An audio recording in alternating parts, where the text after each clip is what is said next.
His photos are reflections of the dreams and aspirations of people who've often felt marginalized. Serena Altschul introduces us to the photographer and his subjects.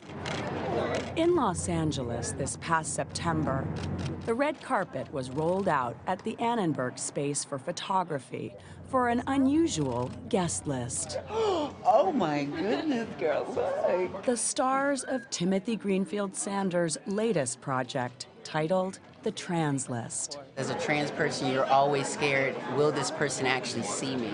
I'm very proud. Greenfield-Sanders trains his lens on the transgendered. This is it. Yes, I'm trans. And catalogs their stories in a film that airs on HBO this Monday. My films are my portraits come to life. They're that plain backdrop, that, direct-to-camera gaze, that simplicity. Every journey has its struggle. Some of the stories you may have heard, like Caitlyn Jenner's. Going from a very positive, masculine figure to what a lot of people perceive as a feminine, weak figure. Publicly, not easy to do. What Caitlyn did was allowed men in particular who loved Bruce Jenner, who respected Bruce Jenner, to all of a sudden think differently. This was an incredibly important moment. And good, right there. But no less important are the stories that you may not have heard, like that of British actress, model, and former Bond girl, Caroline Cossey.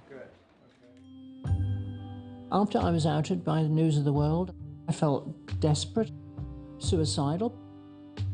It really wasn't anyone's business, and it should have been left to me if I wanted to talk about it. Our culture has these kind of boxes of, what a man should be and what a woman should be. And I think certainly in the last 40 years, the gay rights movement has made people more aware that it's not so simple. Capturing the complexity of the American identity has become something of a specialty for Greenfield-Sanders.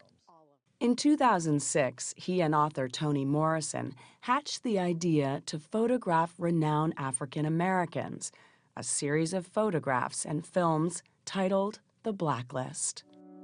My dad used to say this: you can't beat white people at anything. Never. But you can knock them out. That work was exhibited in the National Portrait Gallery.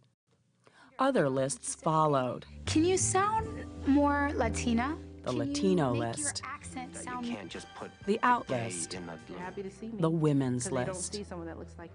An unconventional body of work for an artist that fell into photography almost by accident as a film student in Los Angeles. They needed someone for the school to just kind of take snapshots of the visiting dignitaries. And you would see every film for 2 weeks by Betty Davis, and then Betty Davis would come. I leaned down to take her portrait, and she said, "What the f are you doing shooting from below?" And I said, I don't know what I'm doing. And she said, "Well, if you can drive a car, I'll teach you about photography, young man." And I drove her around for a week, and I'd pick her up in the morning, and we would drive to her agents and have a nice Bloody Mary about 10:30. And she would then talk about these great Hollywood photographers and how they would light her and how a light should be set for her face. And it got me more and more interested in portraiture. Newly wed and fresh out of film school, the budding artist moved to New York City's East Village in 1978. There was a lot of excitement here, and it was also very cheap. So we ended up, luckily, buying this building. I remember walking in and thinking, Thanks. oh my God, look at this. Oh my God. A 1905 neo-Gothic German Roman Catholic rectory. The former priest's home became his studio. People ask me what's your favorite photo or your favorite. Yeah. It's not really ever that. They're all kind of great experiences. Right. With Patti Smith or with Victor Cruz. Those times on this set, in this room, in this building were special. This is my camera. Greenfield-Sanders says the difficulties of working with an antique camera made him a better photographer. No smiles. No smiles. It forced me to think about what the portrait was rather than just shoot and hope I get something. There's something about large format that's so beautiful, the fine art print side of it and the complicatedness of it, and it became kind of a signature, really, for me. A signature camera, a remarkable career.